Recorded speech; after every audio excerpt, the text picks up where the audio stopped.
Evet, günümüzde iletişim araçlarından en yaygın olanından bir tanesi sosyal medya araçları.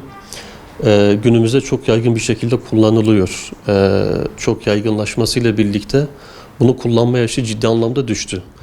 Kullanma yaşının ilkokula kadar düştüğünü ifade edebiliriz. Tabii ki bunun olumlu yanları, olumsuz yanları illaki var ama o yaştaki çocuklar için olumsuz yanları çok daha fazla. Bundan dolayı herhalde bugünlerde biraz sosyal medyaya yaş sınırı getirilmeli mi gibi tartışmalar başlamış durumda. Öncelikle tanımlamaları doğru bir şekilde yapmak gerekiyor. Sosyal medyaya yaş sınırı getirmek bir yasak değil. O çocuklar için bir koruma önlemi aslında.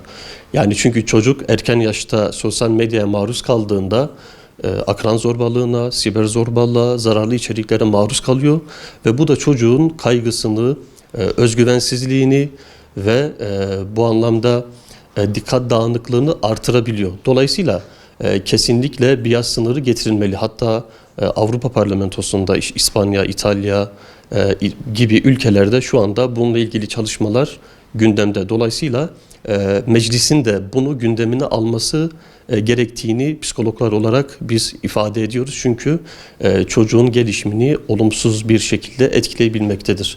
Yani biz çocuklara her şeyi en erkenden vermek zorunda değiliz. Bizim birinci önceliğimiz çocukları korumak, sağlıklı kişisel ve sosyal gelişimlerini bu anlamda geçirmelerini onlara kolaylaştırmak. Dolayısıyla kesinlikle bu bir yasak değil, bu bir korumadır. Yani bu sosyal medyaya yaş sınırı getirmek çocuğun gelişimini sınırlamaz, çocuğun gelişimini engellemez. Tam aksine çocuğun sağlıklı bir gelişim geçirebilmesi için bizlere zaman kazandırır.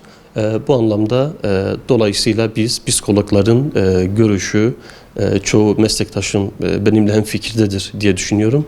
Bu anlamda bir düzenlemeye ihtiyaç var. Bunun da yetkililere inşallah gideceğini umuyoruz.